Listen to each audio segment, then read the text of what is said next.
Anyways, well, welcome to the live. I didn't realize you were watching. Actually, I wasn't even thinking about that. But anyways, thanks for joining Charmaine the other day on her live. Regardless, right? They're just opinions out there. I know that a lot's been said in a year for sure and stuff like that. But anyways, thanks for coming up. I have no problem doing that, and I always thank Charmaine for having me up. And I knew for the 1 year that there would be nobody that spoke out. I mean, Belinda's done her part in a massive way, Yeah. and I always thanked Belinda any chance I got because I knew she was the only one that ever spoke out for Lily and Jack. I mean, Kent has done some. We heard Kent at the vigil. But I mean, in general, for everyone that's close to the kids, no one's been speaking out. And when people do speak out for the kids, it's just to defend Malaya. And I don't think that's right because they've never given the viewers any updates on the case or anything on the investigation. It's just, I mean, Malaya Saad just been strictly to defend Malaya at any cost.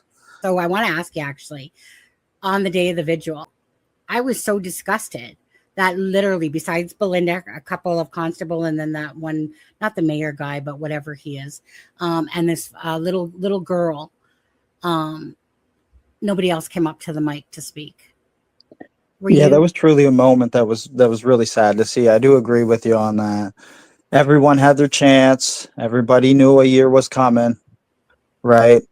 Yeah. Like everybody knew, like when they were going there that day, that it wasn't going to be easy for the people that were willing to talk. And I just wanted to see, after the year, I wanted to see people actually, take the time to actually say something, and they've all failed to do so. Cheryl had a chance. Haley should have said something. I mean, Cindy, you could have had Malaya's father. Yeah. I mean, everyone that knew the kids had a chance to speak, and they didn't do so. And yeah, it was truly sad. Why do you think that Cindy now has done a couple interviews where you look at her hands, but she's talking a little bit? Malaya joins this search. Like, why now? Why not the whole time? I don't know. I really don't have an answer for that.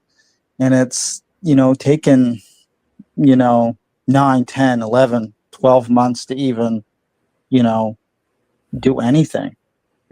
Like, they should have been doing that since day one. Every news organization, every news outlet, they're all happy to interview you or give you the time of day so you can put your message across.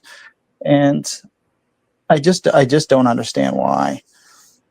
Well, go ahead. I've noticed that they started to speak out more after I stopped talking, because it got to a point where just no one believed me, and it was just full on attacks against me because I was the only vector of attack, because I was the only one who ever spoke out, right? I mean, true.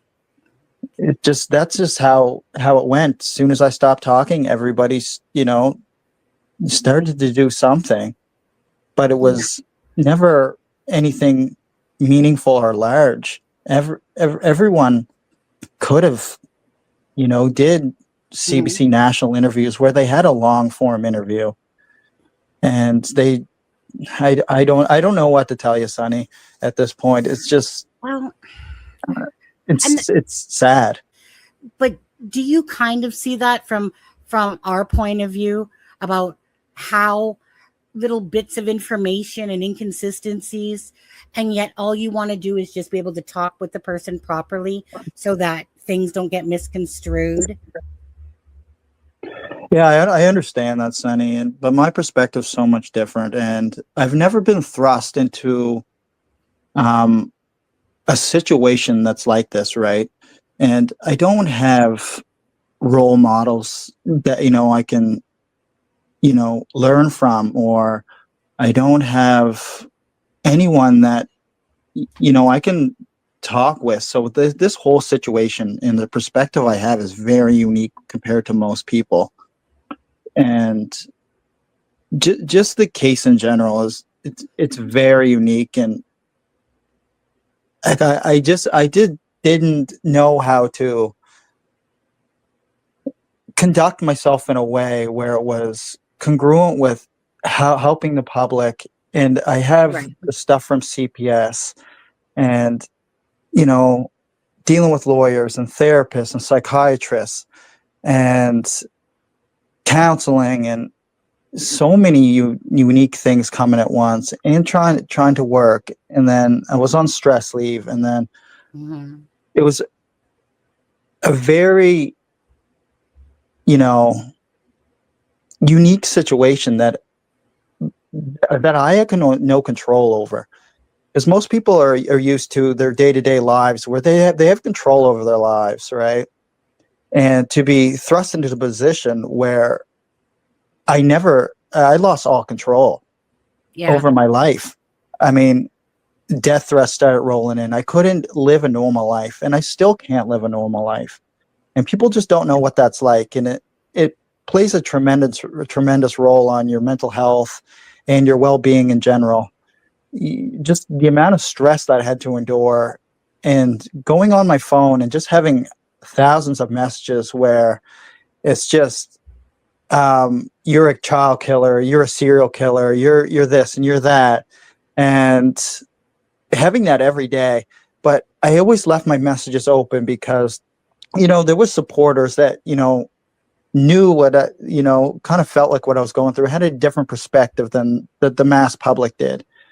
And they've supported me from the start. And I still talk to some of these individuals, and they've done nothing but support me the whole way through. But when it comes back to, I just didn't know how to deal with the situation. It was a lot. Not having my children, not having Lily and Jack, having my family ripped apart. I never did anything, Sonny. Well, go ahead. It was a lot. And, I like I said it before, like I wasn't always there emotionally for Malaya when she needed me most. And I said this on Charmaine's podcast, I had to take this last year and really grow as a person and try to figure out and piece the parts of my life back together to where it seems somehow whole. It's like, as I said, I used the expression last time, it's just you're taking a mirror, you're looking at yourself, and then you smash the mirror, and then you're trying to pick up all the pieces so you can see your own reflection in the mirror of the person that you were or the person you want to be.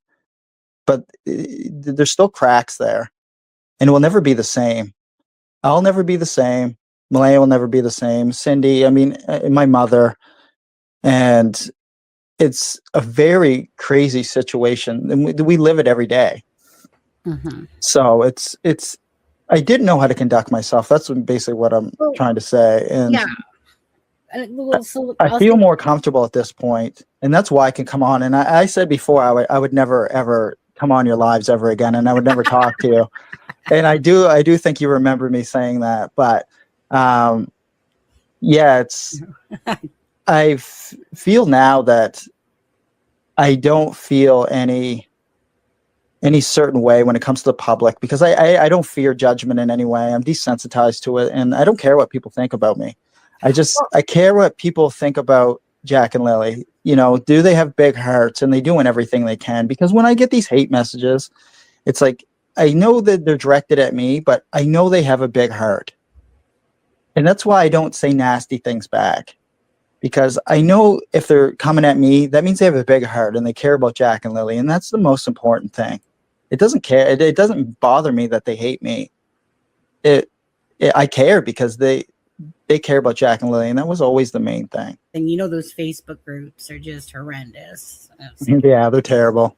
Horrible. There's even a few YouTube channels that are so overboard that they're terrible. And I think we both know who they are.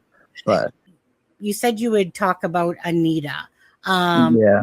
So mean, she's making some claims about Cindy never missed a day of work, that Malaya was on with child tax credit. And this is all following, according to her, Jack and Lily's disappearance. Malaya was being portrayed as that she seemed like she just didn't care, that she was getting dolled up, that she was going out, and doing the most damnedest things that you wouldn't expect someone with 2 missing children to do, let alone a grandmother trade in a vehicle on a Tuesday after the children. What do you like? Do you believe any of that stuff?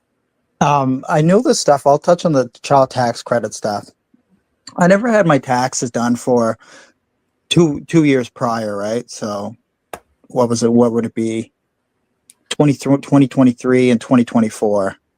And when I didn't have my taxes done for those 2 years, when me and Malaya did common law, right? That triggered, Canada Revenue Agency to investigate it. And they removed her child tax credit, right? That was for 2 months prior to the disappearance, right? That's why it got triggered where she lost her child tax credit. There was no other reason other than that. Well, okay. So in saying that, okay. So, I mean, before Jack and Lily went missing, Mm-hmm. can you just be like honest and truthful about what was happening in your relationship prior to that? Was, because we've heard that she was, like the U-Haul was coming, that she was going to be leaving, and then she ended up not. Like, if you're being honest, was your relationship okay? Was it going south? We can dive into that, some of that, if you like. You know what? I mean, it's all part of it, right? I mean, like, so it is part of it, but there's like some stuff with not me. It doesn't involve me. It mainly involves Malaya. And it's going to be hard for me to touch on some of that. I will do it, but fewer discretion is advised because it's, it has nothing to do with like me in a way, or but it's not like particularly pretty toward Lily and Jack what Malaya's done. It has nothing to do with the disappearance, but just Lily and Jack in general. And I know it will shock the public when some people know and some people don't. But I'm willing to dive into that. And CPS is already aware of this. And there's a reason why Malaya doesn't have Meadow back. Right? Mm-hmm. I mean, I can dive into some of that in a minute, but you're going to have to let me go run to the bathroom so I can pee first. Yeah, I'm back now, yeah.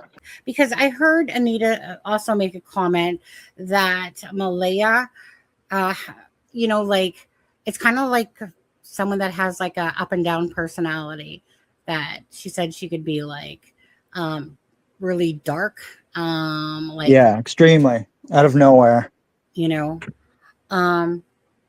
and just honestly, as a mother, would you deem Leia as a decent mother, or that was she just going through issues and wasn't taking care of the kids to properly? We started to run, and I'll go from the start here.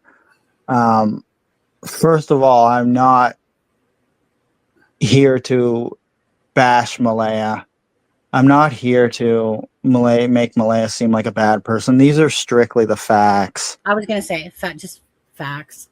Yeah, these are the facts, and they're undisputable facts. They're undisputable facts, right? These are facts where they're concrete. They come from my personal experience, right? So I seen what I seen, I heard what I heard, and I felt what I felt. And these memories are etched in my mind for the rest of time. So me and Malaya's relationship started off very well. She had this issue where it was Cody did this to me, Cody did that. Cody, Cody, Cody, right? Yeah. And that went on for like, I don't know how long, almost a year at the start. It was just, it was like she was so traumatized from Cody that it left this imprint on her that, and I mean, Cindy was the same way. All she did was talk about Cody. And it was like, Cody was a big part of Malaya's life, right? In a good way or a bad way, I don't know, right? I only know what Malaya told me, right? I never personally met Cody. I was there for the whole custody thing with Lily and Jack, and between her and Cody, I was there for that. So these are all the experiences I have with Malaya. I don't have any experiences with Cody. I've never met him. I've never seen him. And so when you're saying this, I can relate because I had to pull myself back and realize that the relationship I was in was not who I like what like he didn't do to me, but yet I referenced that relationship for probably about the same time, a good year, right? Yeah, it was learned trauma. I mean, you spent so much time in trauma. It formed who you were, right? Correct. And I understand that, but I had to keep reframing it in a way where Malaya, I'm not Cody. Not Cody. Like I'm not him. Mm-hmm. Like I don't abuse women. I don't, I'm not a bad person like the internet portrays me to be. And coming back to where I know at the start, like I was in like a lot of chats and trying to answer messages and it came across bad. And I made up like the KFC reference. And, like, because I was like mad on the inside because I had my whole world ripped apart. And I had to really, come to reality where I had to change my entire life. Like I wasn't a bad person before. I just lacked that emotional ability to, see things from an emotional aspect. It was always a logical aspect, right? And I had to really, dive deep into who I am and try to restructure my life to include the emotional aspect, not just the logical one. And it was tough, right? I spent the whole year. We'll say I spent a whole year trying to find myself. Do you feel like you have? Yeah. And because I had to do a lot of self-examination, and I believe that there's a lot of people that go through traumatic events or instability in their lives where they never take the time to sit down and they self-examine, and they don't self-examine their whole life and like everything they've done, from my drug use to not being there for Malaya emotionally when I needed to be there. And I had to really, stop and think of and try to examine myself in a way where I wouldn't never have the same pitfalls I had from before, that I would be a better person, not just in relationships, but be a better person to everyone, right? Because everybody lives in a way where it's they learn from habit, right? The history repeats itself. So the way you go through your life, if you don't change anything, you're just going to continue to live the way you always did. And I knew I couldn't do that to myself, and I couldn't do that to my kids, because my kids are everything, just like Jack and Lily were, or are, I should say, because it seems that for a lot of people, they don't think they're alive. And I've never given up hope, not even once. I've said that since the start. I believe that they're alive. And if there's always a chance to think positive, I'm always going to take that. because I'm not going to dwell on the negative. And that's something I always lived by. And it's apparent that I'm never going to change that part about my life. And I'm never going to change that aspect of who I am. I'm always going to think positive. I want the most positive outcome, because if you think negative, that's the first pitfall that most people have. As soon as you start thinking negative, it just spreads into every aspect of your life. And I don't want that. Do you feel like at all that you're a narcissist? Like, just honestly, like, do you feel any part of you that feels like you're being narcissistic, or no? It's up to, I mean, honestly, I said before that was a part of the ADHD that I have. And, I did get an assessment done, and it turns out that I do have severe ADHD.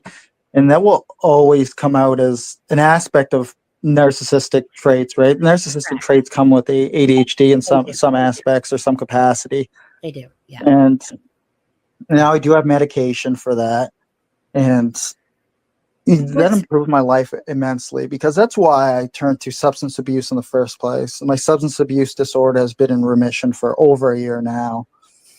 But that was always a pitfall of mine, right? Because I was always seeking to normalize, or seeking to feel normal. And in drugs and, high dopamine things always made me feel normal.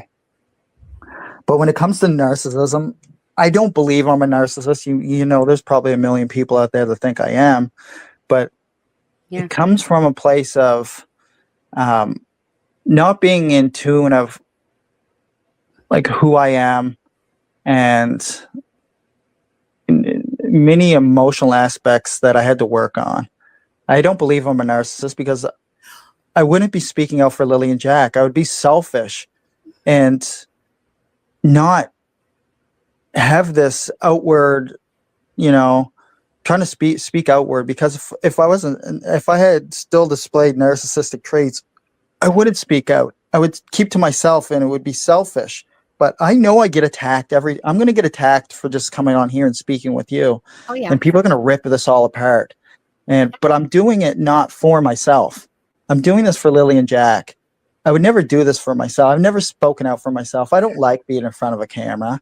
I got attacked every time for every word. I had to make sure my sentence structure was perfect. Every word was perfect, not use past tense. And it was so hard. And so I put myself through a lot. And I know you want to speak there, so I'll shut up and let you talk. And kind of like what you said in your one interview, when you said, like, well, the stepdad always gets looked at, right? Well, that's absolutely true. I mean, yeah, it is.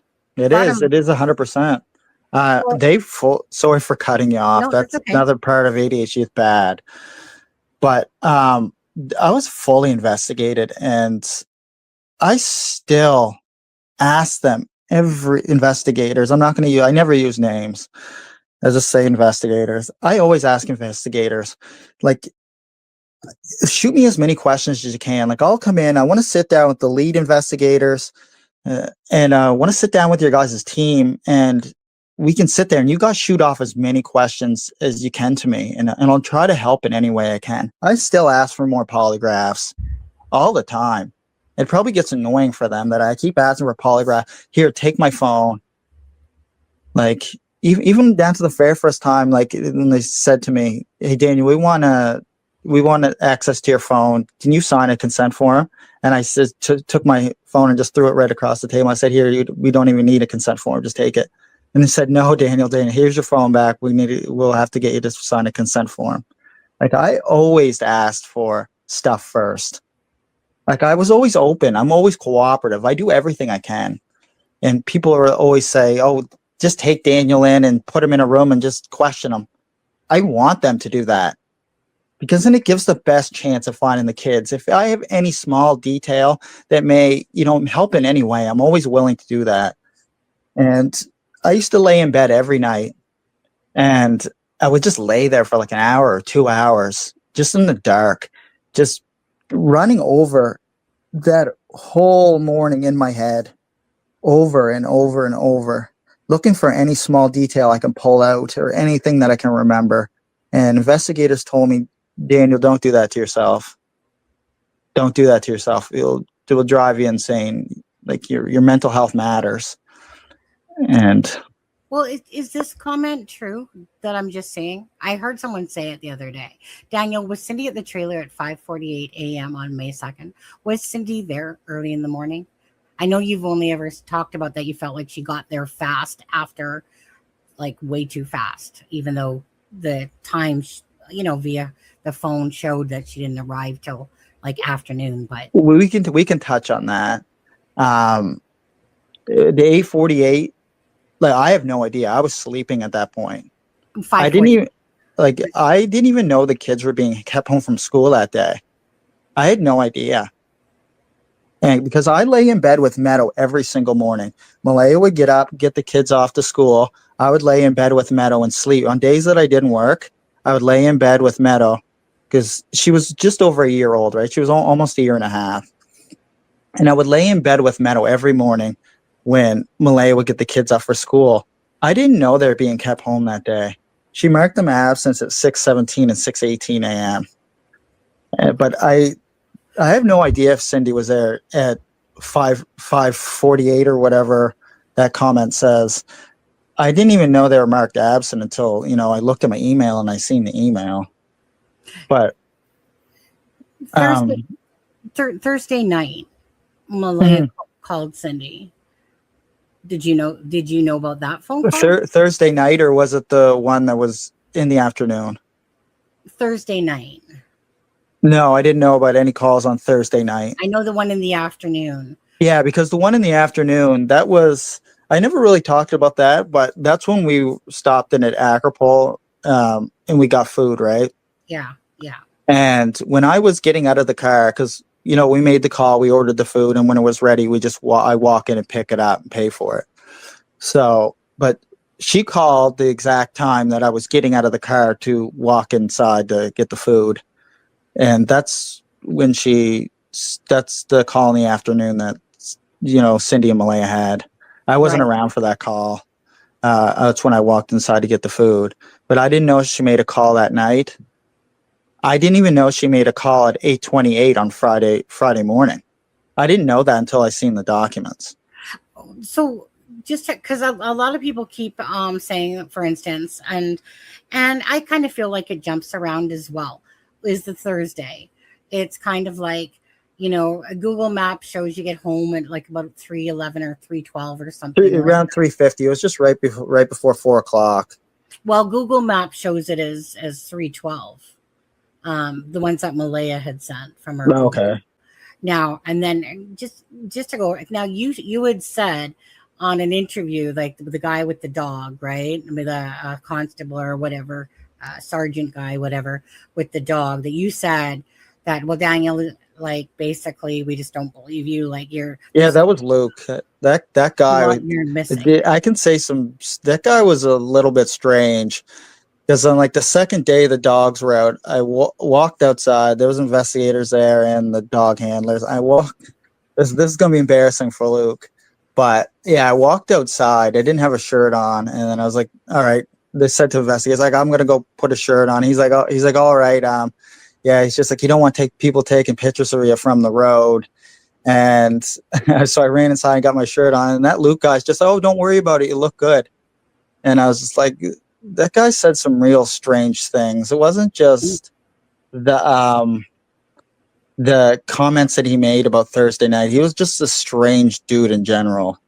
And he said a lot of strange things. Like, he even said to me, sorry for going off track here, but he even said to me, he's just like, did you ever get like so angry with the kids you would have like outbursts, like aggressively outbursts? And I said, no.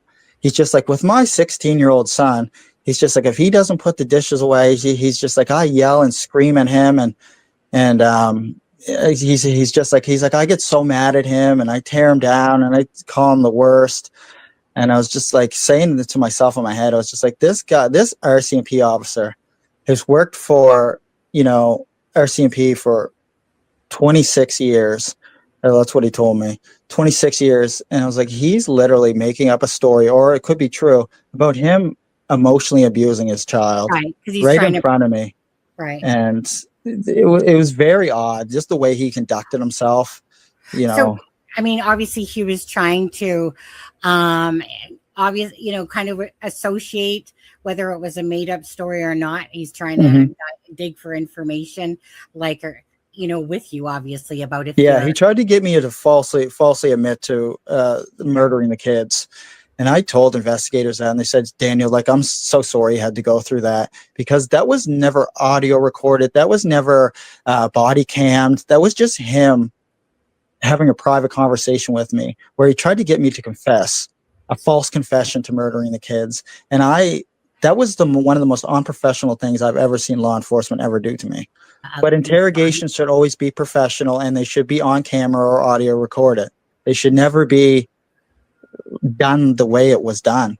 That was super unprofessional. It was done in a way where, like, it was, and he like put his hand on my shoulder, and he was just like trying to like yeah, get me to confess to something I've never done. It was like, a sick move to ever, kind of like to be relieve manufactured by him. with you. But the thing is, Sonny, those are formal interrogations or formal interviews. Yeah, They're done on camera. They're done in a way where it's constitutionally done he didn't have a done body cam. no, No. no, there's none of that. There was Okay. none of that. And Okay. they were trying to convince me that I did something wrong, and I've never done anything wrong. And that's what I mean. It was a very, very crazy situation to ever put somebody in that went through a tragic event. Basically, you said you were up within 20 minutes of when Lily had come into the bedroom. Which Lily was came in twice. Lily came in right. twice that morning. Right. Malaya says 8:20. So that's another thing I'm curious about, because Malaya never ever mentioned about she only ever mentioned to Belinda, to anyone, to myself, about hearing the kids. She never mentioned about seeing it. And the only time we saw that she saw Lily was in the court document, or in the documents. And then she put it at around 8:20 that Lily had come in the room. But, and I thought it was odd, because to me, if a child comes in the room, there's no way the mother isn't kind of going to turn her head or be looking that way, perhaps, or something. Okay. Also, too, Sonny, if she said 8:20, right? Yeah, it's after the if Malaya said 8:20, and then what did she do? Go to sleep for 8 minutes and then make that phone call? Right. I understand, like, the craziness of this, right? We don't have an alarm clock in the room. We always used our phones. And yeah, the way the bed was set up, we had an end table on each side, and we had chargers going to our phones, and they each sit on the end tables, right? Normal. And so there's no way it could have randomly been dialed, because she keeps her phone on the end table just like I keep mine. So there was no way that was randomly dialed. So if she's seen Lily at 8:20, or heard, or whatever Malaya said, that means she would have been asleep for 8 minutes and then made a random phone call. I don't understand it. And then we can jump to. I know I jump around a lot. That's a problem I have. Me too. But I try to provide. I know, but I try to provide as much detail as I can when I talk, right? Because it's just. If I don't know about something, I can't go into detail. But everything that I know and experienced myself, I can give detail on. But if you go ahead. If she made the call at 8:28, there would have been no random button dial. Like, she didn't have it on the bed and she randomly dialed it.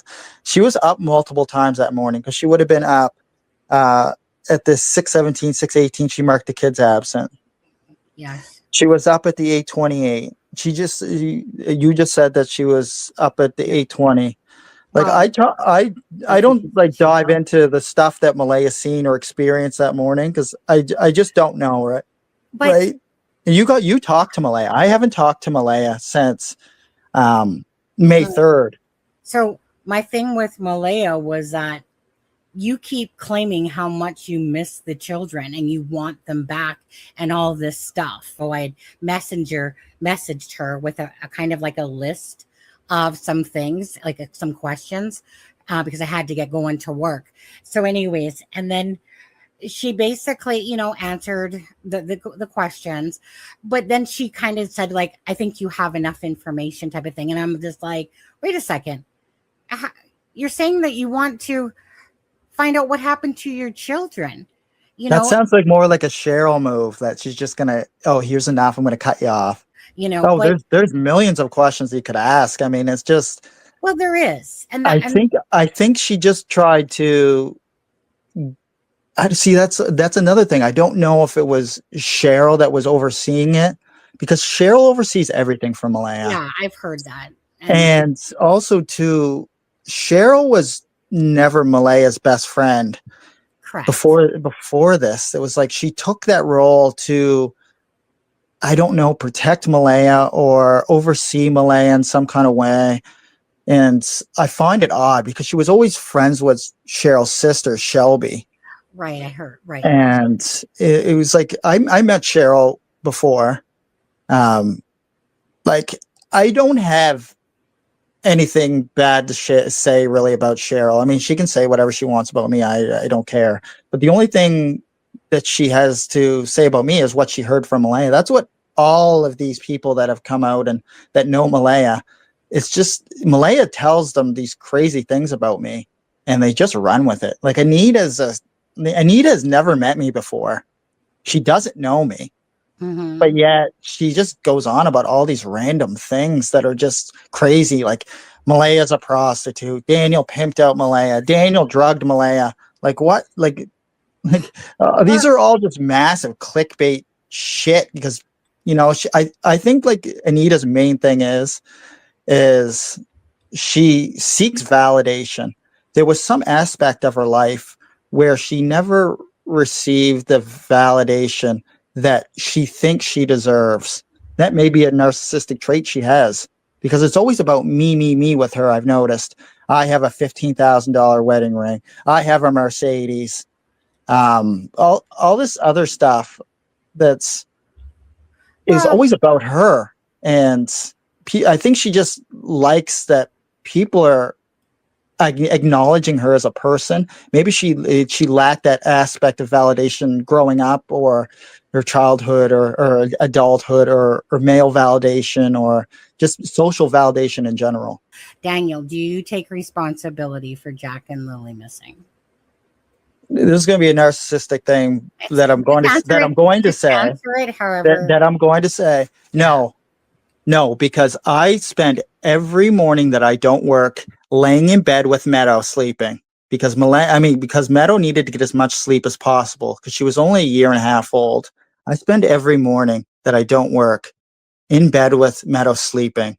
Well, Malaya would get the kids up for school and I'd lay in bed with Meadow so to make sure she doesn't wake up so she gets as much sleep as possible. I didn't know the kids weren't going to school. I said that right off the bat. I said that to Commander of Operations of Search and Rescue. Like, I wouldn't have kept the kids home that day. Lily popped her head a couple times into the room. She didn't have a cough. She didn't seem sick. So why keep them home? She kept them home a lot. I know that Jack and Lily, like I've been open about this at the start, but there's been so much information over the last year. A lot of the stuff I said kind of gets diluted with the amount of bullshit that's come out. But Lily and Jack always had pretty low immune systems, so they would get sick easily. There was like a lot of times that they brought home stuff from school, or we had COVID, or many things. But that's not Lily and Jack's fault for getting sick. That's like when children go to daycare, they bring home stuff. That's not their fault. It was never their fault for not going to school. A lot of times they were sick. Well, okay, so let me ask you about this, because you said that on Wednesday that Lily got a black eye from leaning over, I think, a Tonka truck or something like that. Yeah. And I can explain that situation. You continue and then I'll explain it. Yeah. Well, what I was going to ask about that is, I mean, was that in any way, shape, or form why they were not in school? Because like no one's really talked about that besides you. I was the only one. I brought that up. Yeah.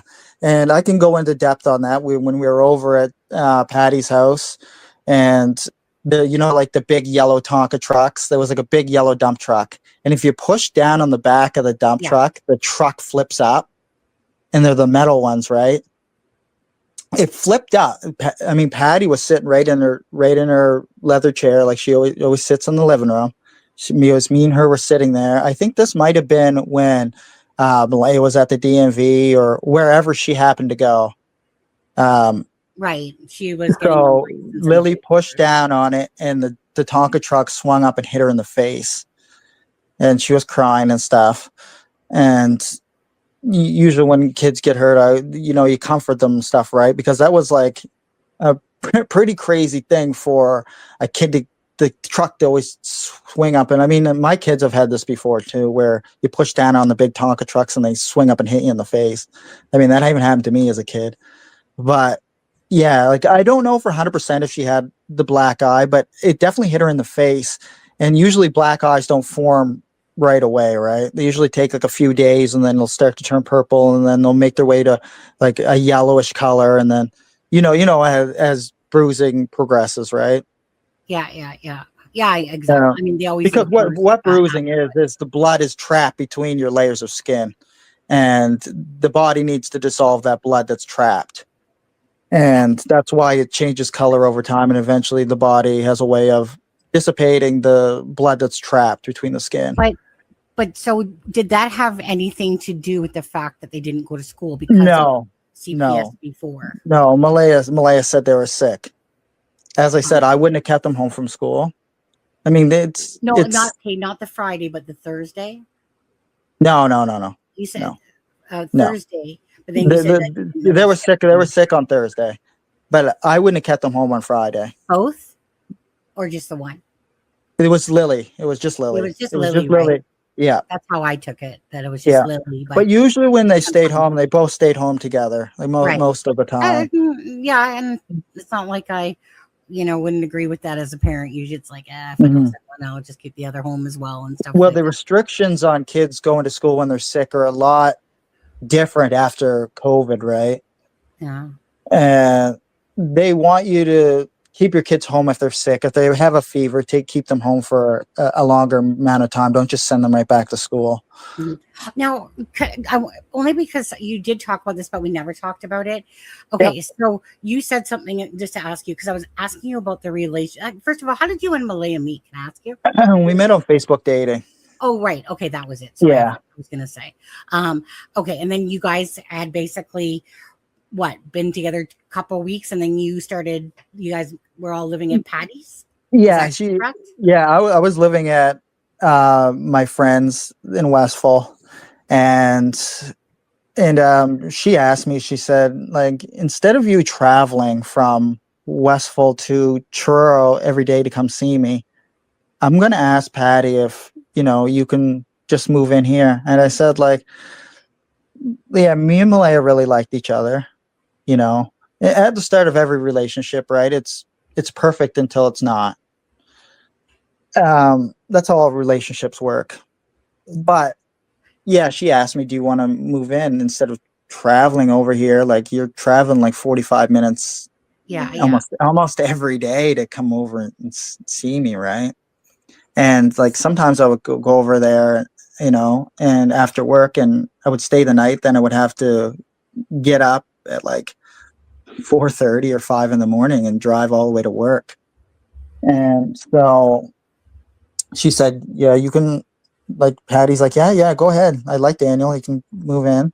I have nothing bad to say about Patty. Patty is one of the sweetest old ladies I have ever met. Yeah, I think she put you sitting in the vehicle. I know she got some, I think that she said some things that weren't accurate necessarily in the documents, but if there's one thing I'll say, and I'm sorry, but I feel like that Patty was like a bank machine, and she was always trying to help out Malaya, in a lot of ways and stuff like that. I see Patty as just a very generous, kind grandmother who always, no matter what, just very lovable, kind. Yeah, Patty was. or Patty is, I should say. Like Patty is an amazing person. I used to sit down with Patty so many times as I smoke nicotine vapes, right? So I would go outside when she would have a cigarette, and she would tell me like all her old stories from, her, you know, her late husband to, her like family that lives in Ontario. And she told me so many stories, other stories about being at the campgrounds and growing up, and, you know, her other son. And like she told me there's a lot of stories. And like I always liked Patty because she was very open, and she's a very sweet person. And I have nothing bad to say. It doesn't matter to me if someone drinks or someone does drugs or someone I smokes was gonna cigarettes, say, or like yeah, it's everybody's trying to get through life. with crutches. Yeah, no, but I mean, everybody, we're all living for the first time, right? Yeah. None of us have ever done this before. And so we're all trying to do life for the very first time. And every move you make and everything you do, it's your choice, right? And I can't choose what someone does, or choose what they do over there, or choose, to whatever, right? And so everybody makes their own choices. And that's the best part about life, because everybody's unique. And I have nothing against anybody who does drugs or drinks alcohol. That's totally on them. If it's destroying their health, that's on them. And Yeah. as long as it's not harming others. So what propelled you and Malaya to move into the trailer? Yeah, I can actually tell you that. Sometimes when Patty would drink, she would, have firm words with Malaya. She's trying to keep Malaya on the right track in life, right? So Malaya wouldn't, because when you reach a certain age, you can see when people are making mistakes in their life, or they want to help them with their life. But some people just don't know how to express the goodwill you're trying to give them, right? And Patty would always just try to steer Malaya in the best direction, because she's like almost 70, or she is 70 now. And she has a lot of life experience, and she wanted to give that life experience to Malaya. But some people are stubborn, and they don't want to listen or take others' opinions into consideration, right? And it's your choice to do that. You get to choose. You're the CEO of your life, right? And so, like, she didn't like when Patty would sometimes drink and then, had words with Malaya, and she wanted to escape. She wanted to escape from that. But what the big driver was why Malaya wanted to move, she wanted to get away from Cindy. Did Cindy? So at this point, is Cindy in Wentworth, and Patty? Where's Patty? She obviously. No, Cindy lived on College Road. Is that in Wentworth? That's right up the road from Patty's. Oh, okay. Patty's former residence, yeah. Okay. And okay. So Cindy would always criticize Malaya, and all this is true facts. I've experienced with my own eyes. I'm not lying. I'm not trying to make someone look bad or anything like that. I'm being true to myself and true to the experiences that I've had. And Cindy would always criticize Malaya, and try to tell her how to live her life. And many aspects, Malaya didn't want to live the same life that Cindy did, right? Cindy's a nurse. She looked after Wade because Wade never had a job or never did anything.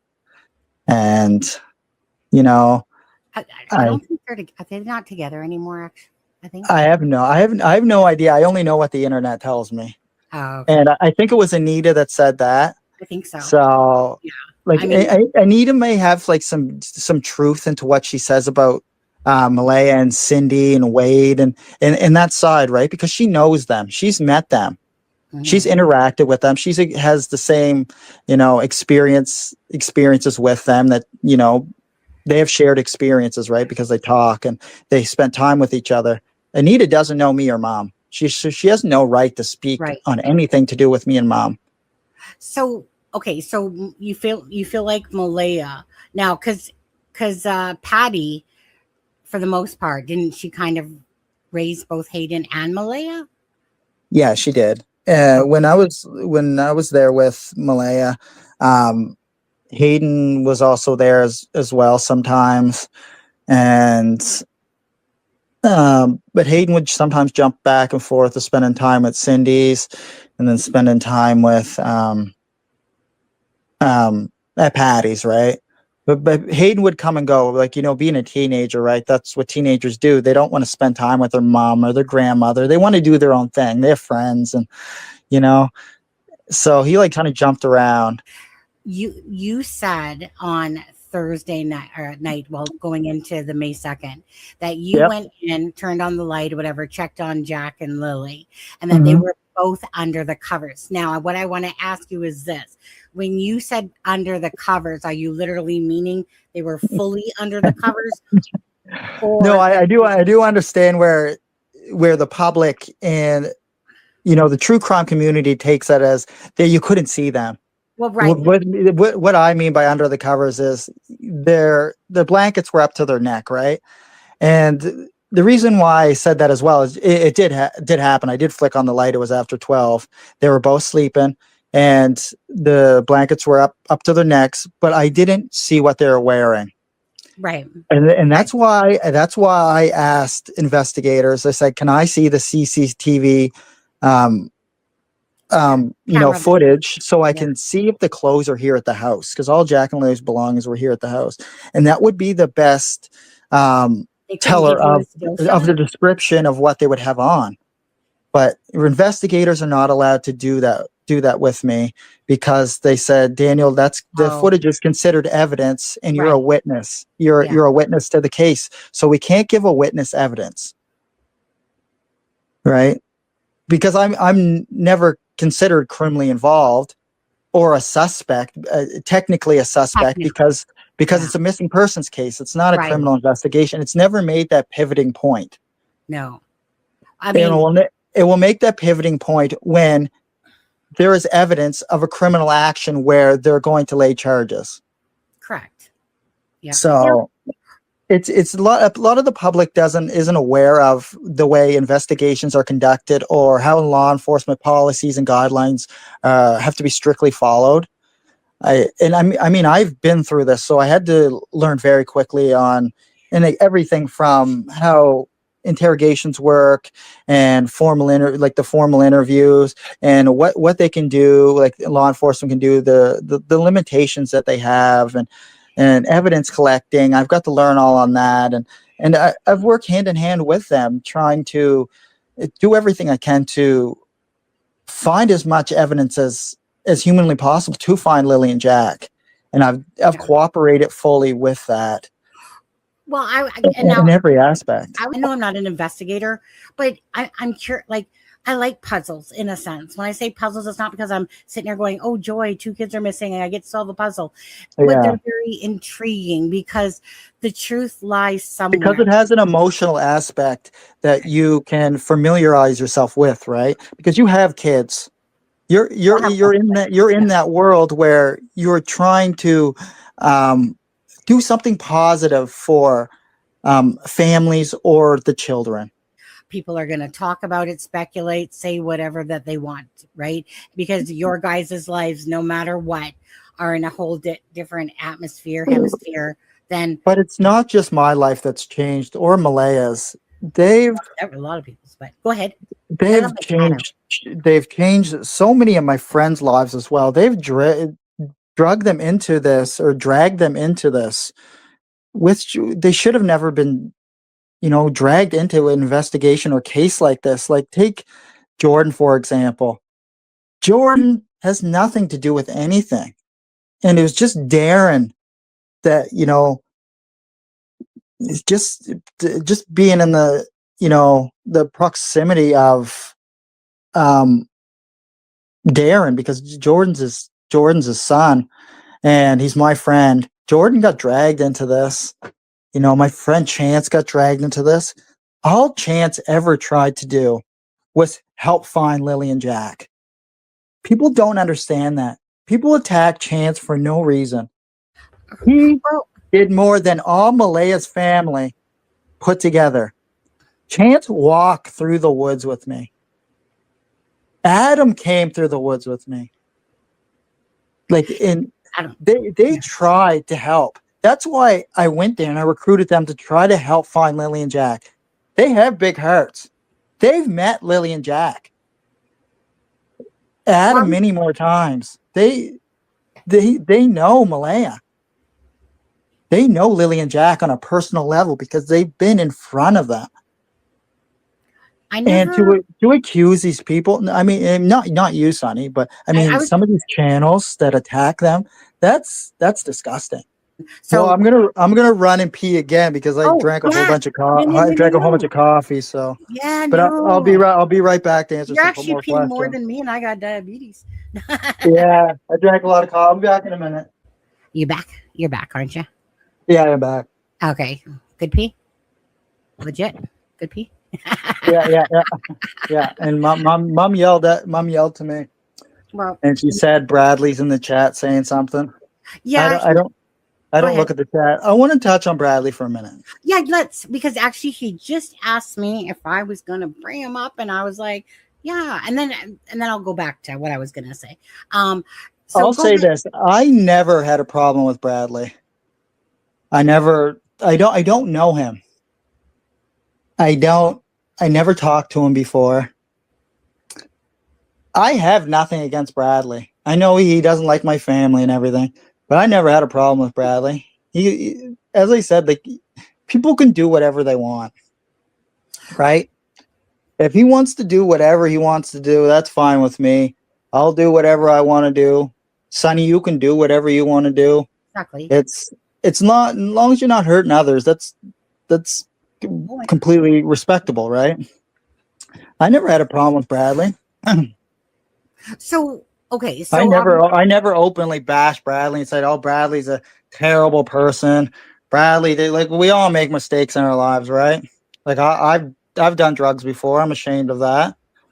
But that's honestly ashamed of the things you do don't. The things you do don't.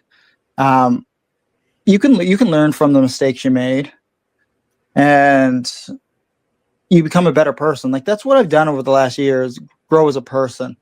And I hope everyone can actually, identify that and see it. But the actions you make in life, they don't determine the outcome of your life. I mean, not unless they're extremely, they're not mistakes at that point. If you did something extremely, bad to others and harm them, right? To the point where it destroys someone else's life. Like I've never done that. So, I can openly say I never abused women. I never abused children, and I'll openly say that, and I will declare that I never done that until my last day ever on this planet. I don't do that. I don't know Malaya. Anything I'm following is just by what I'm seeing. But you know me more than you do Malaya. So you have that little bit of insight where it paints a clearer picture. I mean, the canvas is not complete, but at least you have an outline, right? Well, and that's the most important thing you start with in a picture when you paint it or draw it. You start with the outline first, and then you color it in as you go along. You have the outline, Sonny. Justin made a comment that he knew your mother, I believe. Justin Smith?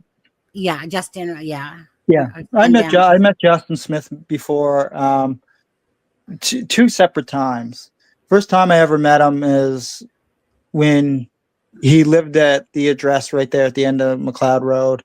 And there's a pond down, or a beaver's dam up a stream down there. And I like to fish. So it was actually me and Chance that went down there and fished before. and he was like yelling at us. He's just like, because he thought we were like, you know, trapping animals or something in his property, and he had farm animals, right? So that's understandable. So we went and talked to him. He's just like, oh, make sure you guys weren't doing anything on the property. He said, no, we were just fishing.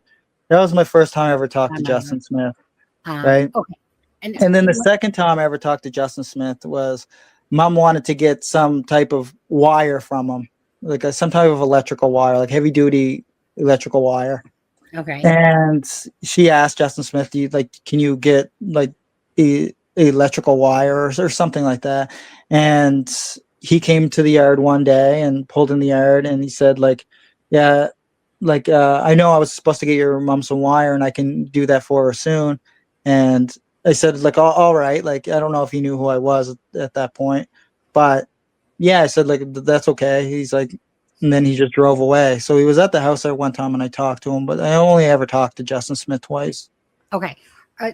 Now, thank you. Now, just quickly, because Boss Man says, he says, you are so full of shit, Daniel. I heard the recording of what you said.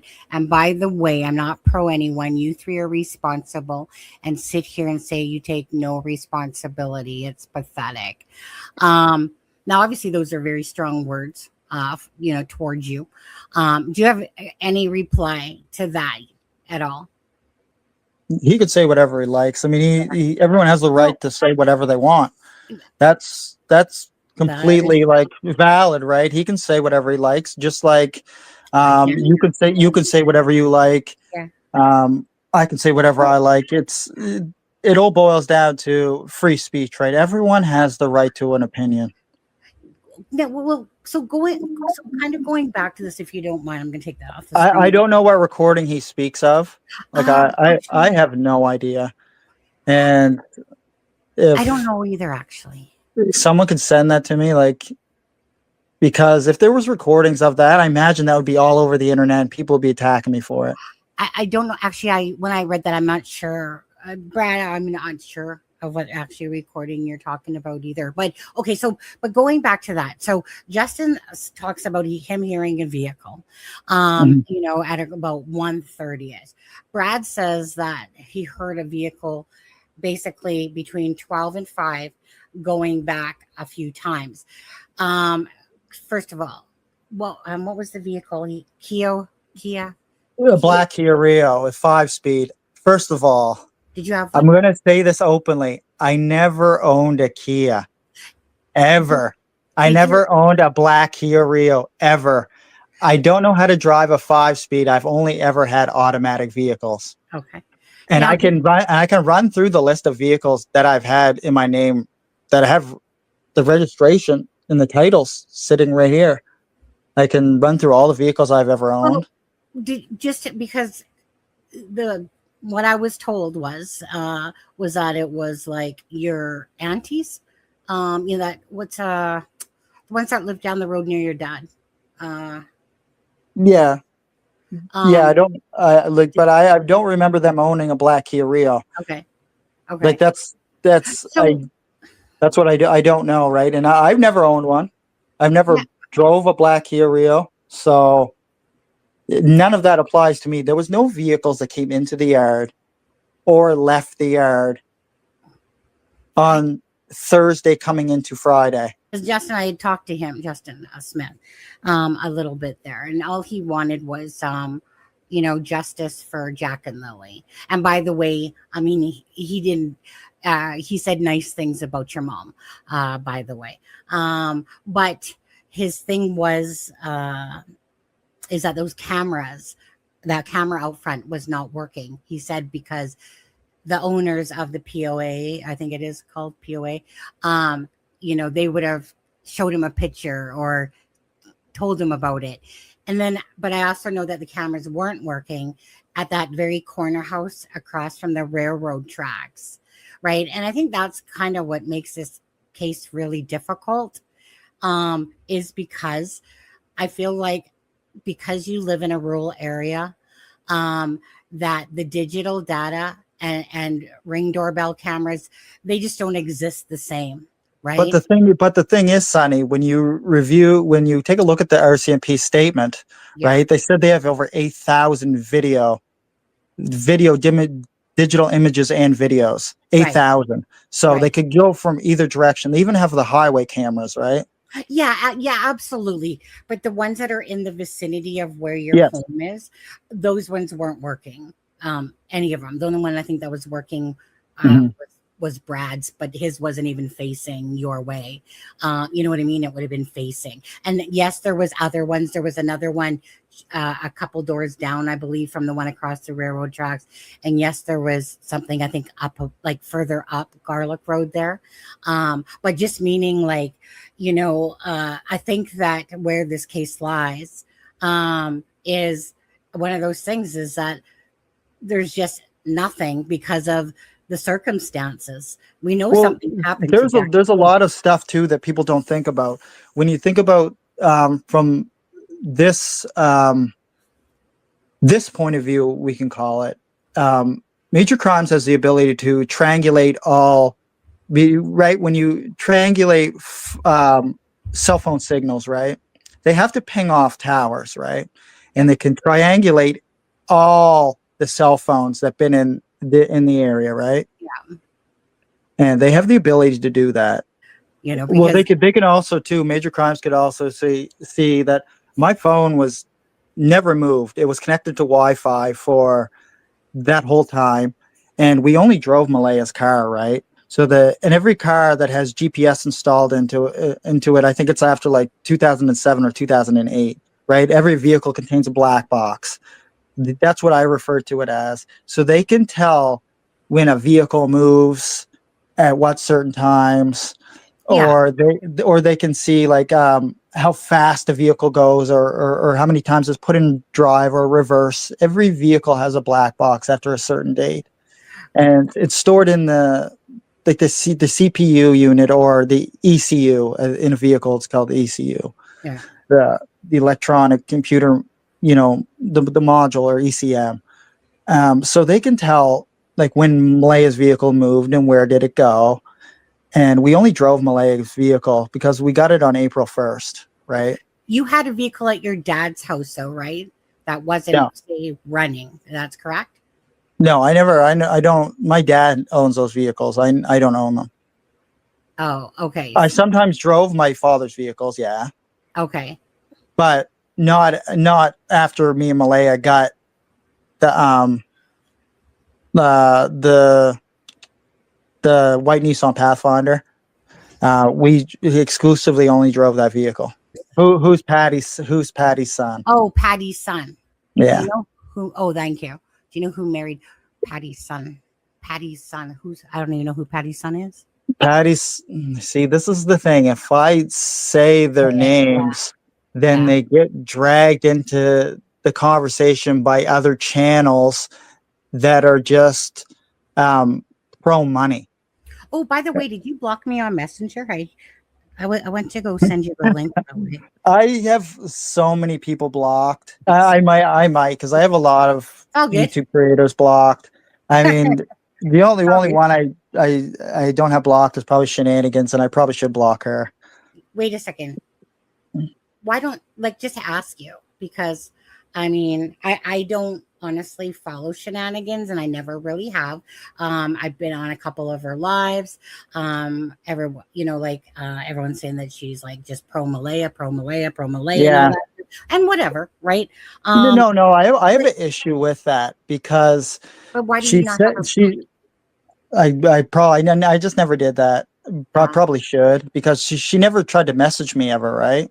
Mm. And I realized when I go through my Facebook, sometimes it says people you might know, and I see her pop up, and it's just like, I seen that yesterday, and I was like, I should probably block her. Well, but I mean, I mean, she's pro Malaya to the point where she thinks that I'm guilty of everything. Malaya's this wonderful, wallflower, precious, innocent girl, right? Yeah, and like the problem is, she said she talks to Cindy. She said she talks to Cheryl. She talks to Malaya. But yet, to this day, she has never, ever said anything that they have said to her. Wait, say that She one more just time. keeps leading on her viewers, saying, "I'm in the know. I know, Daniel." Like, or Oh, gotcha. she'll stand out and sit in front of the courthouse. Daniel, where are you at? I'm doing a live stream. Daniel, where are you at? Daniel, I'm waiting to see you. Where you at, Daniel? Are you coming, Daniel? Like Yeah. that right there is the the epitome of the desperation that lady has. And I've never seen in my life someone so desperate for content. And she goes on, she's bashing Darren. I mean, that's fine. That's fine. At this point, like I don't like saying that because, you know, Jordan's been my friend for over 20 years.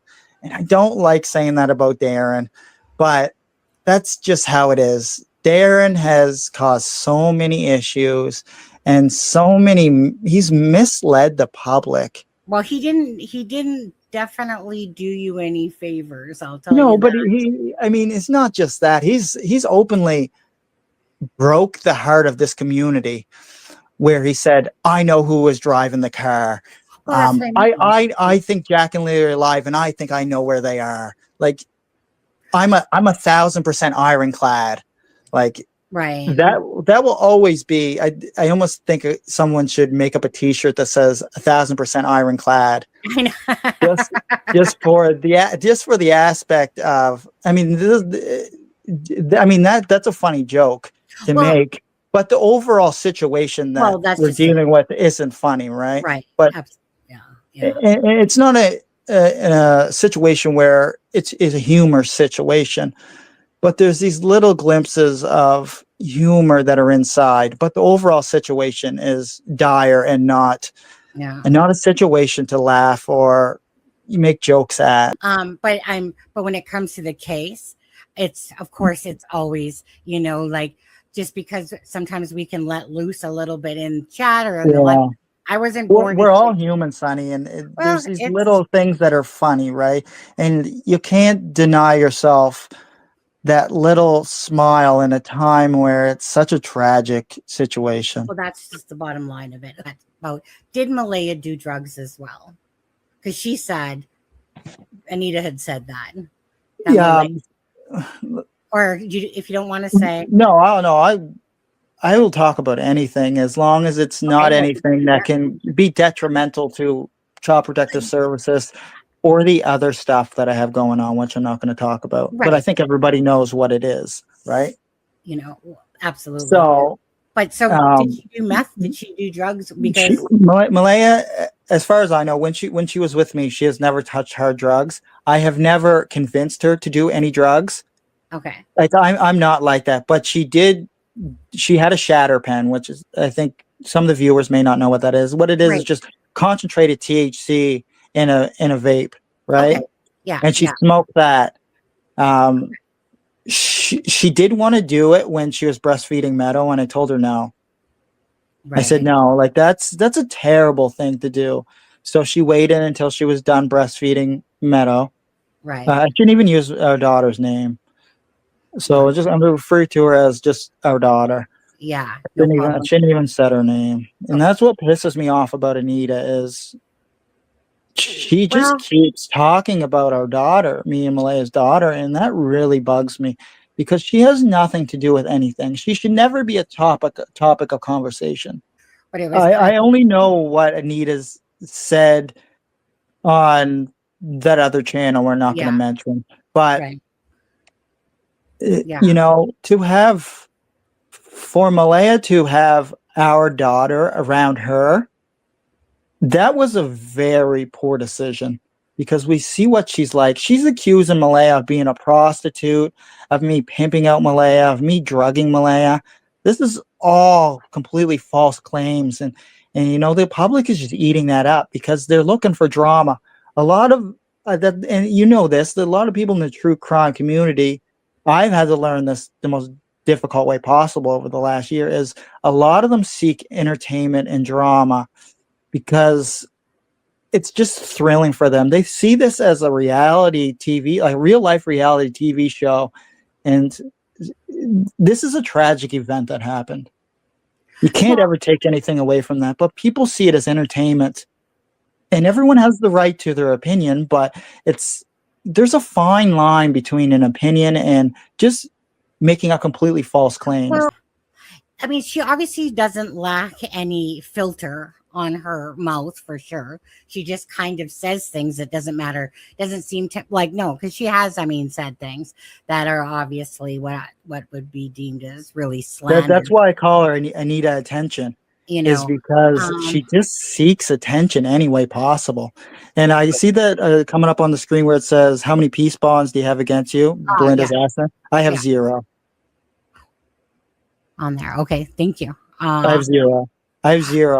And the only provision I have against me is I can't go to Indian Brook Reserve. Right. Now, and that's not for stalking anyone. That's not for.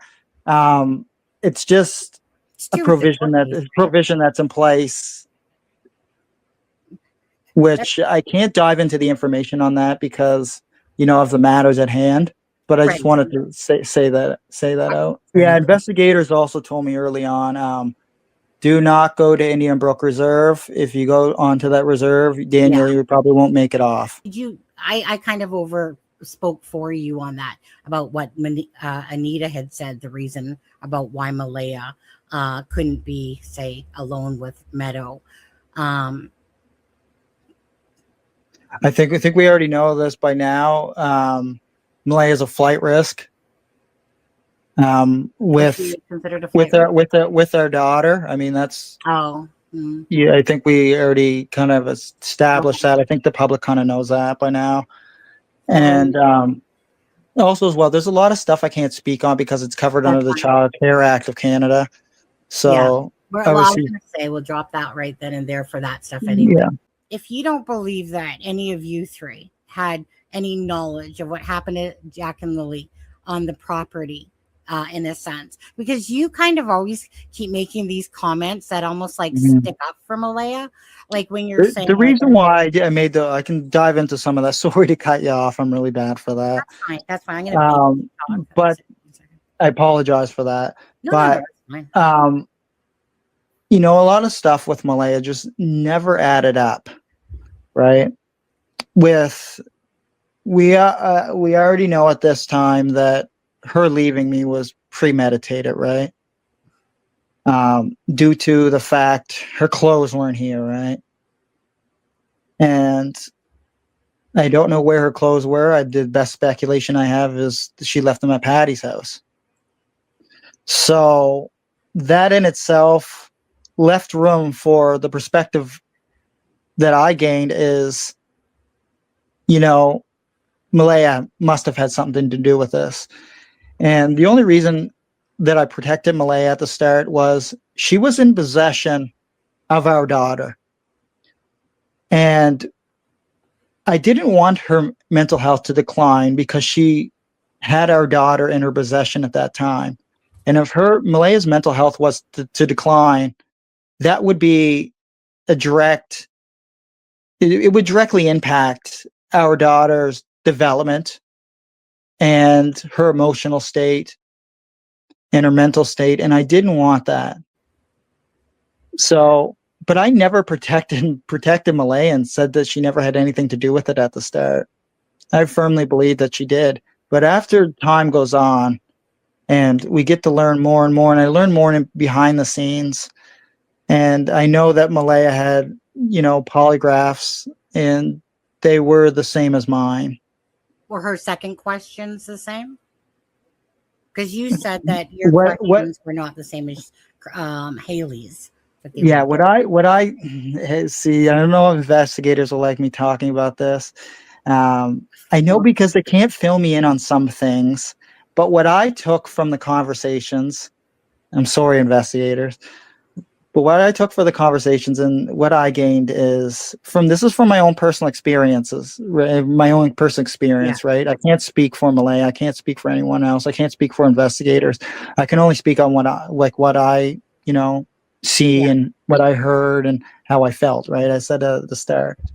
I took it as me and Malaya had the same questions.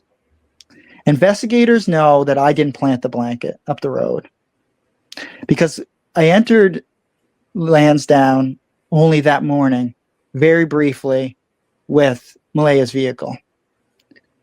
The blanket was found in the tree after it was like 3:29 or 3:49 or something of that nature.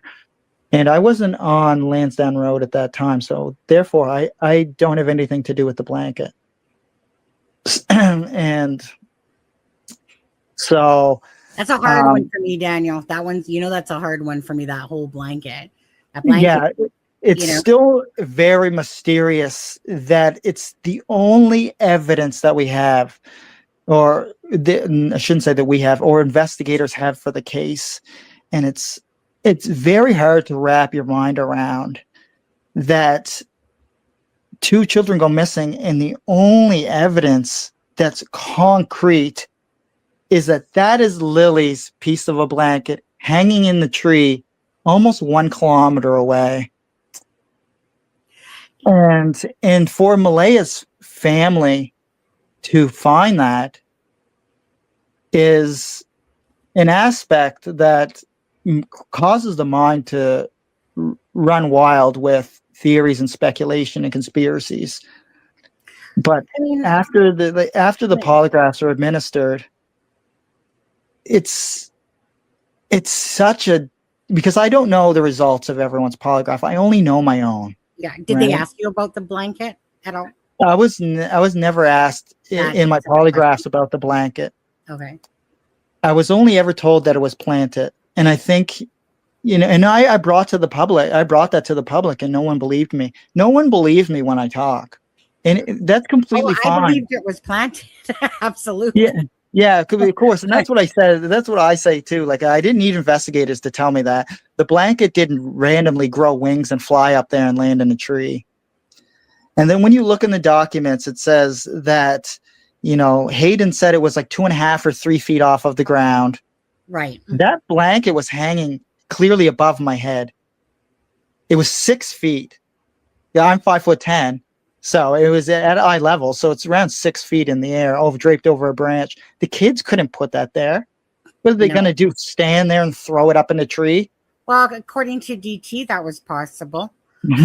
That's some birds. And also DT got stuck on these things where I don't want to speak bad on DT. Yeah, I haven't come on here to bash other YouTube creators, right? Yeah, DT was stuck on the boot print on the pipeline. Yeah, and I'll let the public know that was never 100% accurate, confirmed Lily or Jack's footprint. Right. And I want to say that openly so the public knows that was never 100% confirmed. The investigators went to Walmart and they bought the exact same boots, right? And they did all the forensic testing or on the imprints, and because they do it the way they do it is they check how deep the prints are. They have to check the exact tread, because each size of boot, even if they're the same boot, the tread size is different. And I'm very limited on what I know on. I've never seen the actual boot print in person, right? I've only ever heard about it, and I'm limited on what I know on it. I know the location from what investigators told me on it. I kind of know the location, but I've never seen the print in person, right? No. Well, I was going to say, like the boot print, I actually don't put no mind or thought into the boot print.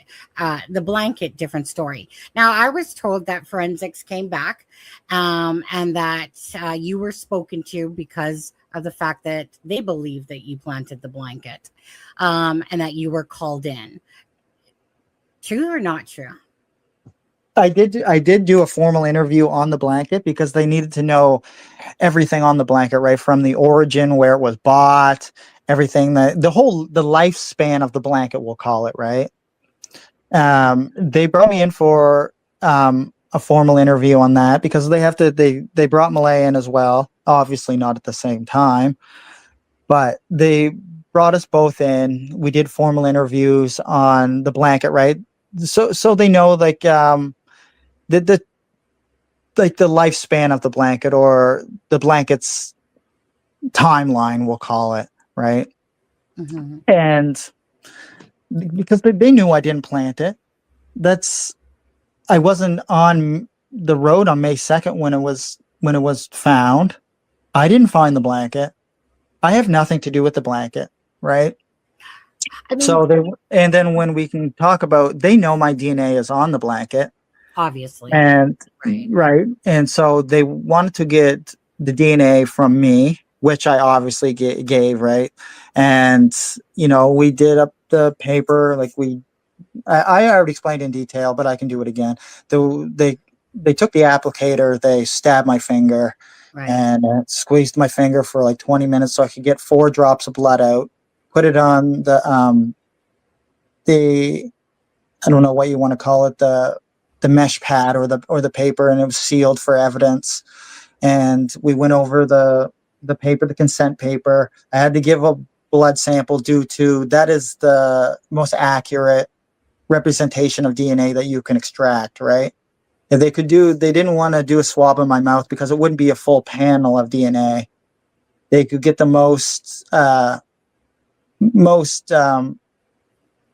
the full panel of DNA from my blood. So we did that.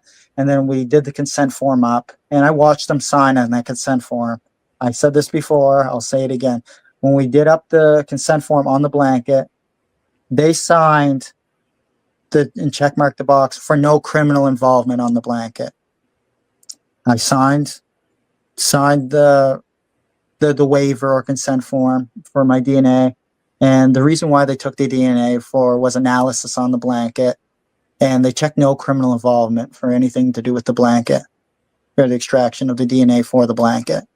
Yeah, I have a big hang up on that blanket because it just, the tooth fairy didn't bring it over there. No, of course. It didn't fly up there on its own. I've said that. And it didn't blow up on the back of a truck or I believe at one point that Cheryl said that it could have possibly been swept up by a helicopter. Somebody said to Cheryl or Malay or someone that I heard that it could have been swept up by a helicopter and blew up there or something. Like that's the inaccuracy of that happening is, I mean, it's so low. It's okay. So there's a couple things because Ninchi True Crime, she's reached out many of times to the police in regards to the case on certain factors. A couple things that came back. One was, because I remember her putting it up on her screenshot, that there was no other pink blanket. The person that responded back from the police department said there was not a second pink blanket. There was only one. And then another thing was sorry to cut you off. That comes from the other pink blanket was not evidence, right? It was no significant evidence. So it was just considered just another item, right? It plays no role into any significant evidence. Okay. And you have to remember that's coming from the RCMP. They would have to coordinate with major crimes. And like I don't know if they coordinated with major crimes to put out that email to her, right? That may have just been straight from the RCMP, right? Because the way the RCMP works, the RCMP has nothing to do with this case other than collecting tips, right? Because major crimes is a total different branch, an escalated branch. It would be equal to, I hate saying this because law enforcement, the way they do their divisions is so much different than the United States, but it would be equal to, let's say, the FBI, right? Because what major crimes does, they do major crimes, kidnapping, missing persons, murders. They do those type of crimes or escalated issues. And the RCMP only handle you know, um, the tip collection. They'll collect the tips and then hand them to major crimes. Yeah, I don't again, know how many people are educated in the way law enforcement works in this country, because you do have a lot of viewers that are from the United States, and the way law enforcement works here is much different. absolutely. Now, Bossman says, what about Earl finding the only boot print? Is that true? I don't think that that's true. I don't think Earl found the boot print. Do you know? Earl didn't. My father didn't find the boot print. That was actually found by another An- neighbor that's Another here. neighbor. Yeah, Yeah, and another neighbor, and then he told my father, and yeah. then it got into the hands of the RCMP and such. It was Okay. never actually my father that Yeah. found the boot print in question. Okay. Yeah, because I heard too it was like another neighbor. I'll just leave it at Yeah, that. Another yeah. neighbor. Belinda says, Daniel, did you and Malaya have a babysitter? Yeah, N- Janie. Yeah. Sometimes my mother or my father would look after the kids. Yeah, Yeah, if or your me and dad. Malaya wanted to like go to town, or Malaya had we had an appointment, or anything of that nature, mom or dad would instantly step up and look after the kids, or look after Jack or Lily separately, right? If one of the kids had an appointment or something that needed to be, you know, done, right? Can I ask you a Because question? Oh, go ahead. yep. Oh, go ahead.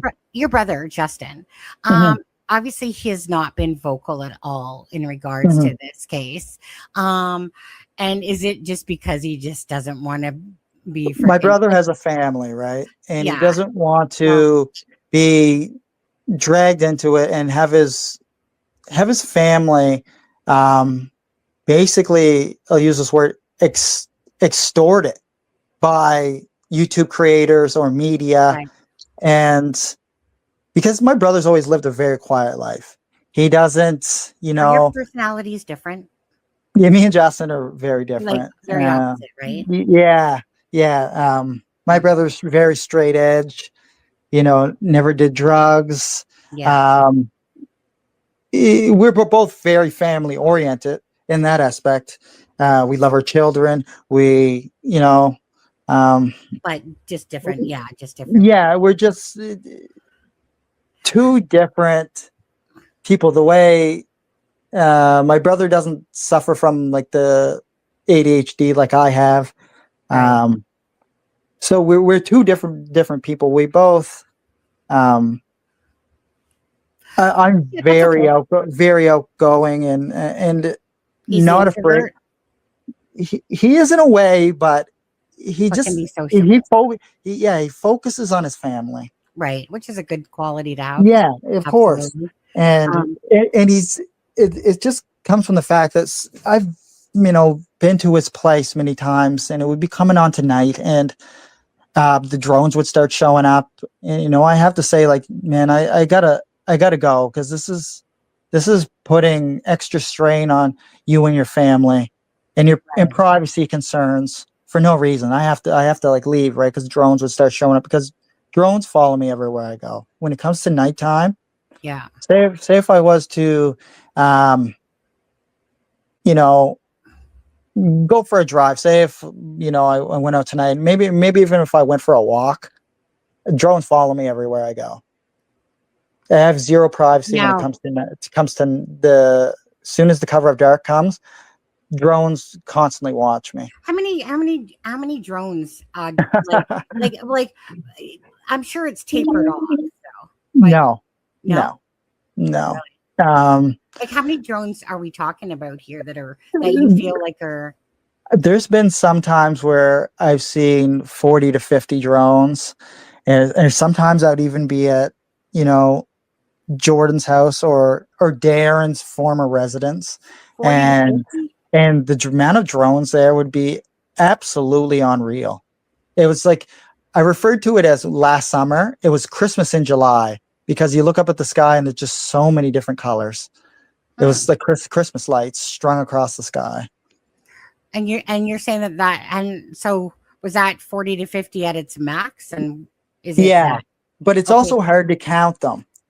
Yeah. And because in some aspects some are very open, and they just they sit there and they watch you. And there's been many times where I would go outside at nighttime last summer, and I would go outside and I would sit there and I would tell the drones to, wave my arms for them to come down, like bring the drones down. And then the drones would go back and forth to say no, like in the sky. But there's never been any drone footage at night. Like never been any drone footage uploaded onto the internet of them watching me. Again, has anyone been charged in this case? Absolutely not.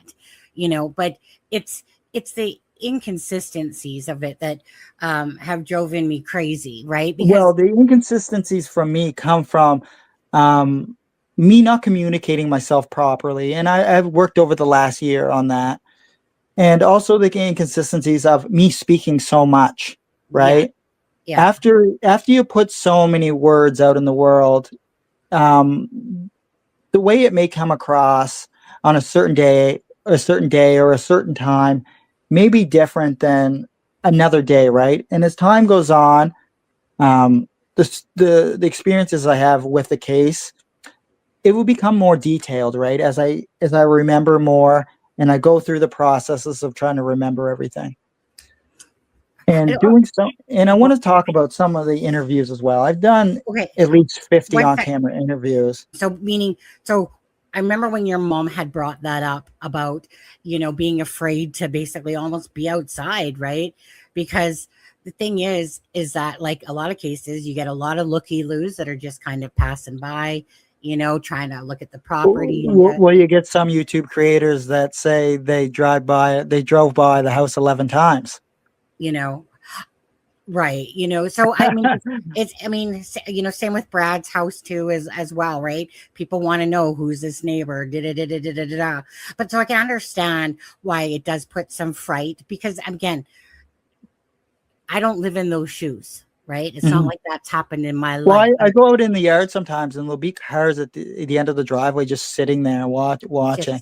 Just watching the house. And then I go outside and then they just speed away. Yeah. And it leaves a sour taste in your mouth. Why are they there, right? Well, it could be like endless reasons, right? But your mind, the human mind always defaults to negativity, right? They're not there for a positive reason. Yeah, I've done it, at least 50 on-camera interviews. I know CBC used to count them for me. And they used to say, I think it was like 17 or something like that the last time I talked to them, because they used to keep track. They said, Daniel, this is like your 17th interview you've done with us. And over time, talking that many times, of course, there's going to be inconsistencies, or I say things a different way, and it doesn't. The public takes it in a certain way or a certain perspective on the way I talk. And I think that's the main reason why the inconsistencies come from, because I'm willing to speak on any inconsistencies that people think that I may have or they may have heard. And I think a lot of the inconsistencies may come through hearsay from, third parties, like what they've heard from friends or family or anything of that nature, right? Mm-hmm. Well, see, you had originally said this was in, okay, I know I have the screenshot somewhere, but you originally said that you had all of Malaya's stuff, like that you had basically all Malaya's stuff. And then later on you changed that to that she left it at Patty's house and her stuff clothes. like that. Yeah. So her clothes, because I didn't, after the disappearance, I was in this weird hemisphere, or weird sphere, we'll call it, where I didn't want to move anything in the house just in case investigators wanted it, right? Or they needed to come back and collect any kind of evidence, or they needed to do any kind of, we'll use the word analysis on the property in any way. So I didn't want to move anything. So I was living around all Malaya's belongings, but it wasn't until she wanted some stuff where I had this thought of, gathering up all her and Jack's belongings, and majority of her clothes were never here, right? So me and mom bagged up all the rest of her clothes, and there was like a few coats, there was some socks, there was some underwear, and it ended up being like quarter of a clear garbage bag, right? And so we set that outside, and investigators came and got it, and they brought it to Malaya. Yeah, I was told. But there was like all her makeup was left here, her hair dryers, basically everything except for the few belongings that she wanted. The very first thing that she wanted was I left this part out, and I don't know how many people know this. I talked about it on Charmaine's the other day. She wanted the ultrasound photos of Meadow, or our daughter. Okay. I gotta stop saying her name. Yeah. I'm just so used to, in my actual in my reality, we'll call it, using her name, right? Because I don't usually speak openly on the internet, so I don't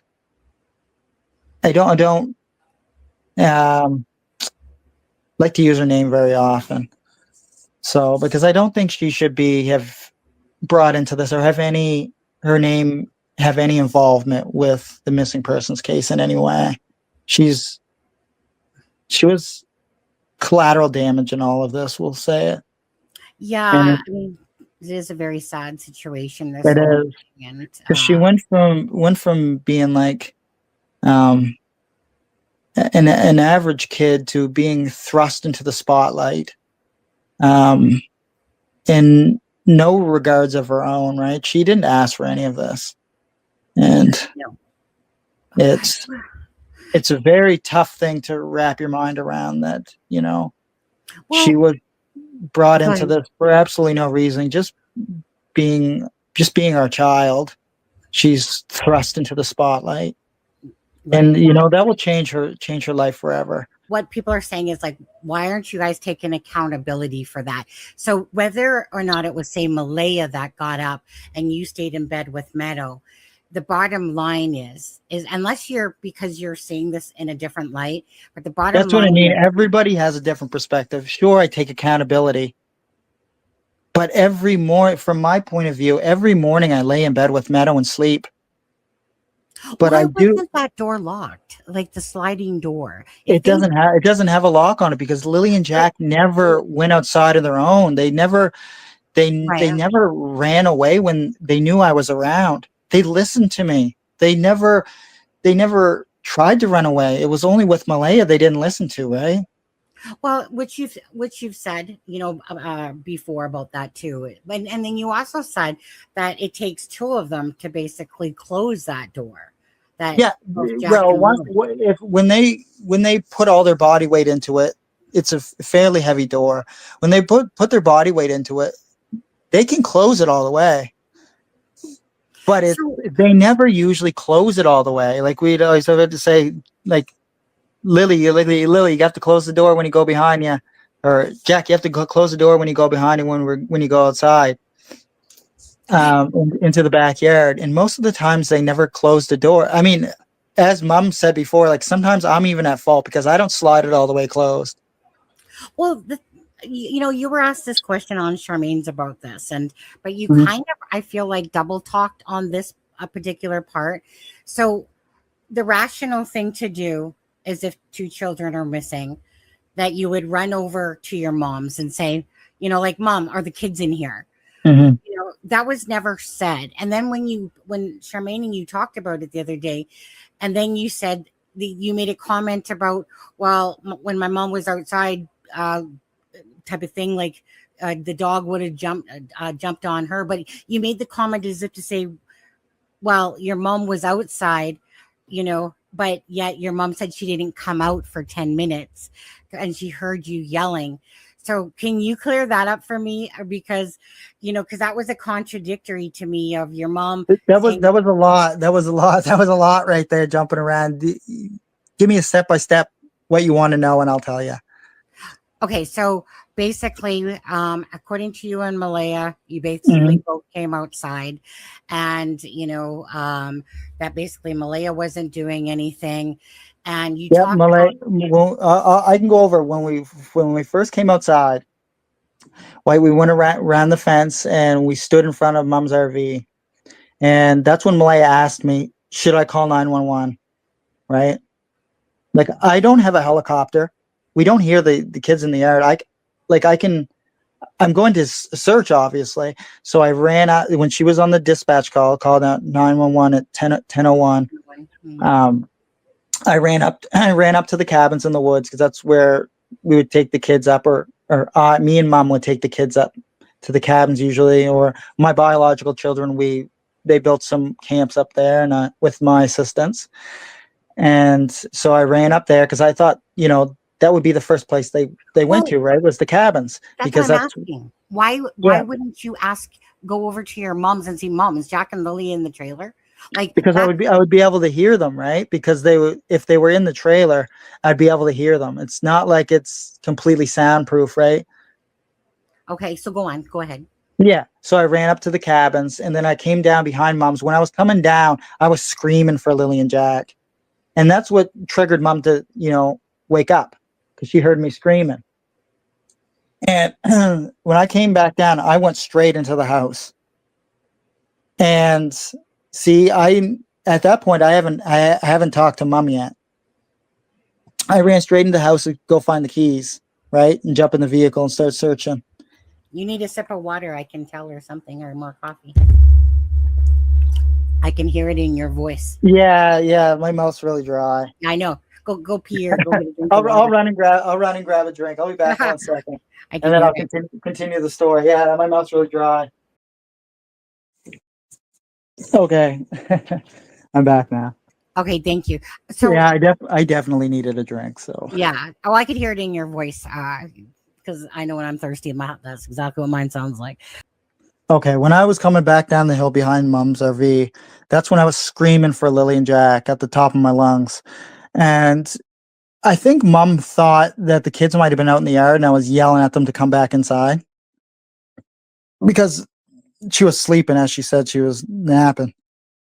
So when I came back down behind Mom's, I came right into the house to go and grab the keys. If Lily and Jack were in Mom's RV or around the RV, I would have heard them, right? Because I could hear the dog barking when I was coming down the hill. Because Tucker usually barks when the kids are out in the yard or I'm out in the yard. And when I came down to the trailer, went into the house and grabbed the keys. I came out through the front door. That's how I know the kids didn't come out through the front door because the wrench was still jammed in the porch door on the outside. So I went and I proceeded to go to the car. And that must have been, I can't speak for Mom, but that must have been when Mom came outside and talked to Malaya, right? And as I said, I went in the car, I did Lansdowne Road, went down around Lansdowne Station Road, where Bradley lives, came out the McLeod Road, and then came down Gairloch Road back to the house. No, well, I shouldn't say that. I went up in behind where up behind the house, you'll see, if you look on the map, there's a little dirt road. And I went up there. Yeah, that one. Yeah. And that's where it comes from, where I met Mom up there. And I asked Mom, "Are you getting in the car with me?" And she said, "No, I'm going to continue to search this area. The kids wouldn't get far." Right? Because at that time, me and Mom were both under the belief of the children wandered into the woods. That was the only thing that seemed plausible to us. And people will never understand the stress level that runs through your mind. I mean, the stress level that your mind has to endure at a time of crisis. Most people will never be in the position that I was in at that time, that my mother was in at that time, or Malaya was in at that time. That's almost fabulous. I mean, like almost unfathomable to most people that just don't understand that. It's such a hard concept to grasp, being in such a tragic moment and trying to think on your feet and think properly. And so after that, I came back down to the house. Maybe in Charmaine's, I might have left the part out where I drove up behind and I talked to Mom. And she was still searching that area. I came back down to the house. I don't know if that was in the part with Charmaine's, but I had to clarify that and add that to the conversation, because I don't think I totally might have skipped over that aspect of that original part when I was in the car, where I was up back. All I did was just drive up back a little ways and did a U-turn and then come right back down. But on that way, I talked to Mom because she was at the top of the hill. Now, and the police weren't there at that time, because when I got all the way back down to the house, I had the RCMP were just starting to come into the yard, and I didn't want to block them in, so I parked right next to it in the marsh. There's the little parking spot right next to the house in the marsh there. Right. And so that's when the RCMP started to show up, and they were walking down and talking to Malaya. I parked over there, and I was going to go back into the woods and continue searching because I wanted to maximize the amount of time that I was searching to see if the kids were actually found, because I already did the roads, so I know that they didn't take the roads, because children always take the path of least resistance. And the path of least resistance for children is roads and walkways or sidewalks or anything of that nature. So that I was always under the impression of that. And at the time, that was the only thing that seemed feasible to me. If they wandered away from the house, they would have just taken the roads. That's why I stopped at the culverts and in the small streams and stuff and see if they were there playing in the water. When I got back to the house, it really set in that I didn't see the children on the way, so they wouldn't have walked the roads. Did Malaya's actions represent that of somebody petrified that her children are missing? Like, did you? Her emotions were not congruent with the situation. No. Right. And so, just to ask, obviously about that, Charmaine says, I know this is sidetracking for a sec. Are you able to clarify when you were brought in for another interview last week, and if it was about Jack and Lily or something else? There was an RCMP car spotted at the end of the driveway. That had nothing to do with Jack and Lily. That was a police report done on a separate issue of stalking. Well, actually, I want to ask you two things quickly. The police, did they search Uncle Ron's property? They did every single property, and they searched every single property up to 8 kilometers out. That was in a RCMP statement. And when they did the cadaver dogs, I believe in a statement, it was 40 kilometers. I don't know if it said 40 kilometers squared or 40 kilometers searched in general. When the police were at the sawmill, was that anything to do with Jack and Lily's case? No. Nothing. Okay. No. Just because I remember that when that came out. Mm-hmm. People keep asking this, and I guess I'll ask because they want to know what happened to the wet clothes, considering you were running through the water. Mm-hmm. Wait, just what happened? So you got wet. Did you come home and change? No, I didn't change. No, because people not keep that not that I had splash pants on. They were black splash pants, so they dried extremely quickly, and I never stopped running. So it was when I would go through the water, I tried to avoid going through the water as much as possible, but due to the size of the width of the streams, I had to go through it either way. I tried to look for any obstacles that I could use to my advantage to cross: logs, branches, rocks, anything of that nature that I could use to propel my movement forward over the river systems or waterways in general. And so many times I had to walk through, and those were actually right beside the house. The streams that's actually right in behind Bradley's property. Oh, okay. Because there is some sections on that are deeper, especially being spring. I know during the summertime they go bone dry almost, but during the spring because of snow runoff and water runoff and the amount of precipitation that comes down in Nova Scotia. I have to use that perspective because not everybody lives in Nova Scotia, so they don't know the climate or the weather systems, right? We get a fair amount of rain, and we do get a fair amount of snow as well.